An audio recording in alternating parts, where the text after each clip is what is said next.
from the floor. Hey, those that were brave enough to come in. Brett's running the show. My name's John Haines. Yeah, I'm Brett Carreras. I own Brett's Comic Pile out of Richmond, Virginia. We've been in business since late '02, and basically my company specializes in Bronze and Silver Age comic books. And the other things that we do is I run the Virginia Comicon. It's a first 2-day show in the state of Virginia, so that's my shameless plug there. We won't talk too much more about that. And I was, certainly thrilled and honored to be invited to do this panel, but I think there's a lot of really smart folks out there in comic book land that would love to have questions asked of them. So John Haines here, who will introduce himself and tell you about, he's got really exciting stuff going on as far as his land of comic books, and tell you a little bit about who we are and what we do full time. Right. I'm just here for comic relief. I've been doing this for a living for about 30 years. It's strictly vintage comic dealer. The older the better for me, and typical of my, true to my way of doing everything backwards. 30 years in, now I finally opened my first store. So my exciting news is I took the plunge and opened a... Round of applause for James. So now John, excuse me, opened up a comic book store in the middle of a recession. And hired a couple of people and move forward on that. But where's your store? It's in Mentor, Ohio at the Great Lakes Mall. I actually opened it in a mall. I did that on purpose because I wanted to reach people that normally wouldn't stop in a comic store if they're driving past on the road. It was a double-edged sword. I mean, I look at it and you go, well, if you're driving past on the store and you're a comic guy, you see the Batman logo and you know it's a comic book store and you stop in and you get those guys. Drive past the mall, unless you're an anchor, you don't get an outside sign. But I thought, I'm going to reach people that are just there to buy shoes and they're going to see the comic shop and go, hey, that's interesting, I'll stop in. And I also thought women weren't being served at all in the comic retail market. I mean, anywhere near to what they deserve. And so my store is specifically geared to be attractive to women and provide them with other things than superheroes. Our biggest selling new issue is the Archie 600 601 gets married. I mean, that's got to be atypical for a comic retailer. I mean, we're selling Blackest Nights and all that stuff too, but we're selling 5-6 times more Archies and stuff like that. So.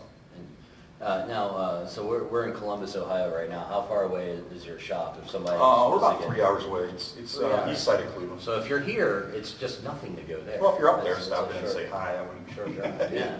And I'll throw in another kind of shameless plug is I work in a portion of a retail comic store, but we're down in Richmond, Virginia. We're right on the Illustration School. It's Virginia Commonwealth University's campus. And I found a great comic retailer called Velocity Comics in the area, and we were both looking to expand. And so we have a very transparent store that is, I think it's the largest physical comic store in Richmond. The front half is all new comic books, and it's orchestrated and operated by another gentleman named Pat who owns Velocity Comics. And my store is in the back of that same store. I've got 50% of the space. So all I do is back issue comics. So when he was talking about back issue, vintage, I know a lot of folks here understand that as really a back issue is anything more than a week and a half old. Something that where you're already anticipating the next issue. Basically he'll be the expert on the kind of hot, fancy new stuff that's coming out, and I'm going to be kind of middle of the road guy, and then anything old. See, the panel is supposed to be investment grade, right. And we'll discuss our opinions of investment grade, and they may be similar, they may be totally different. He's like you say, he has several years on me as far as perspective goes. But we'll go into that one a little bit. If anybody has specific questions, though, I don't know how long. We're slated for an hour. I don't know if it's going to run that long. Or anything so if anybody has specific questions about air, right? Slab or not slab? It's a good question. I can give my opinion. We'll do it back and forth. You can give yours first. Okay. My opinion on it says, investment level comics. You think of a higher grade, or investment grade comics, you think of a higher grade. And some people just want to have their personal collection be of the highest grade possible. If you are buying with zero intention of reselling, without turning any level of profit, I don't see any reason in reinvesting more money in a slab comic. However, if you plan on leaving these things to a charity or a trust or a family member or a service organization or something, or if you feel that there might be a point down the road that something that you love, you're not going to be reading anymore and you want to turn it into cash, that's investment. Slabbing is important if you want to turn it into cash or you want to have something sealed. If you want to read it, it's an uphill battle. And I will say that as far as investment, as far as slabbing goes, there are a few companies out there that do it, and I am not paid or endorsed by CGC, but I would not touch any of the other companies. I would only go with CGC. I could tell you horror stories, but it's not, this isn't the appropriate time or place. But CGC right now is the market leader.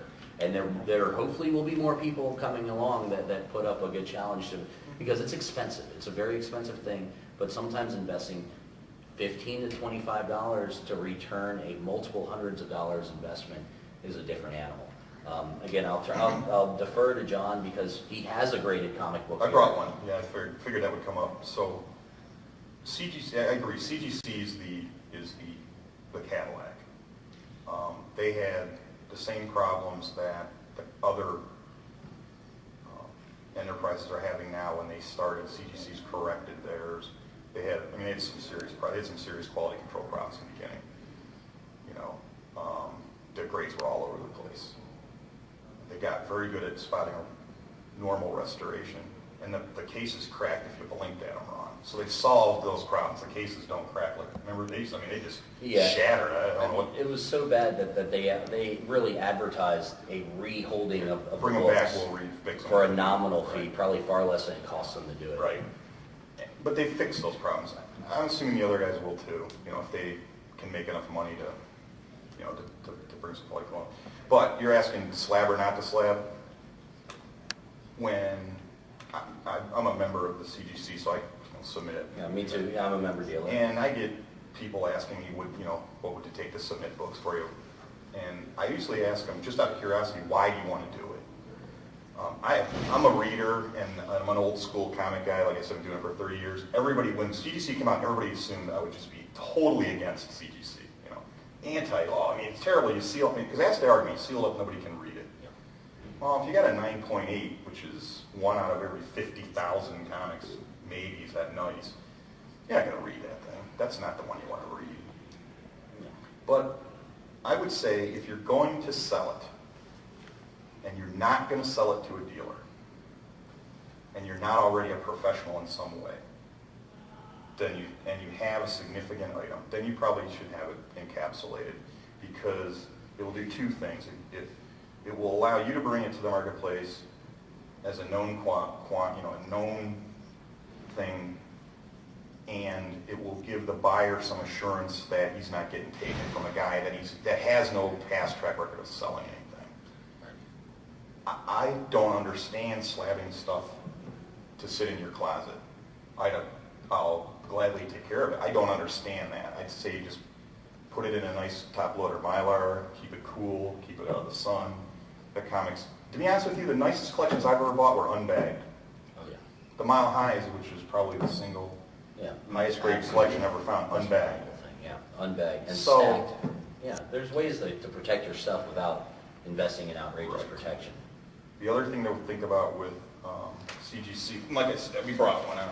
Everybody's here's probably seen one. Yeah, let's hold it up if we got the camera. Actually, do you think you mind if I? No, it's Okay.